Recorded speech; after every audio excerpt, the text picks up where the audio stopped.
Somos el equipo 1, vamos a exponer la sección D de la unidad 3, control de los procesos industriales en la fabricación de productos estratégicos para el país. Pregunta 19. Explica por qué los ácidos débiles no se disocian completamente. Ácidos fuertes. Se disocian completamente cuando se disuelven en agua, por tanto, ceden a la solución una cantidad de iones de hidrógeno. Ácidos débiles. No se disocian completamente con el agua, es decir, liberan una parte pequeña de sus iones de hidrógeno. Los ácidos débiles no suelen causar daños en bajas concentraciones. Por ejemplo, el vinagre concentrado puede causar quemaduras, al igual que el ácido sulfhídrico y el ácido sulfúrico. Pregunta 20. ¿De qué magnitud es la constante de ionización para un ácido fuerte? ¿Para qué nos sirve esta información? Los ácidos fuertes tienen una pequeña constante logarítmica, pK, y una gran constante de disociación de ácidos, Ka. La mayoría de los ácidos fuertes son corrosivos, pero algunos de los superácidos no son corrosivos. Por el contrario, algunos de los ácidos débiles, por ejemplo el ácido fluorhídrico, puede ser altamente corrosivo. A medida que aumenta la concentración de ácido, disminuye la capacidad de disociarse. En condiciones normales en el agua, los ácidos fuertes se disocian completamente, pero las soluciones extremadamente concentradas no lo hacen. Los siguientes ácidos se disocian casi completamente en el agua, por lo que a menudo se consideran ácidos fuertes, aunque no son más ácidos que el ion hidronio, H3 o más. Algunos químicos consideran que el ion hidronio, el ácido brómico, el ácido periódico, el ácido perbrómico y el ácido periódico son ácidos fuertes.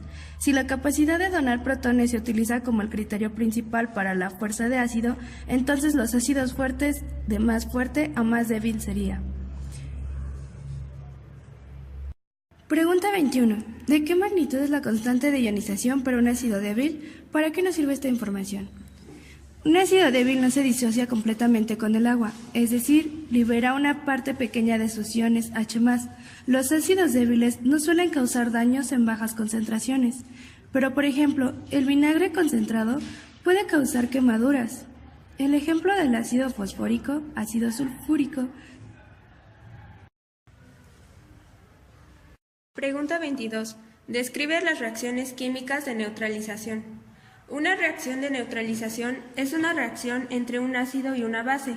Generalmente, en las reacciones acuosas ácido-base se forma agua y una sal, que es un compuesto iónico formado por un catión distinto de H y un anión distinto del hidroxilo u oxígeno. Se obtiene una solución de tipo neutro, esto quiere decir que el pH es neutro.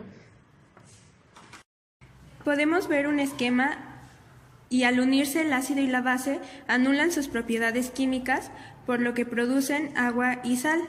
Es importante que para que el pH pueda ser neutro, el ácido y la base se combinen en proporciones estequiométricas. Si hay un exceso de ácido o de base, no se logra la neutralización completa en el pH.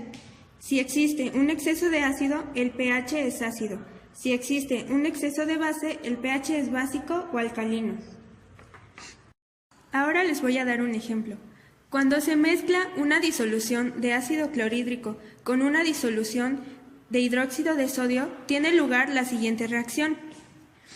El hidróxido de sodio y el ácido clorhídrico deben de estar en proporciones estequiométricas.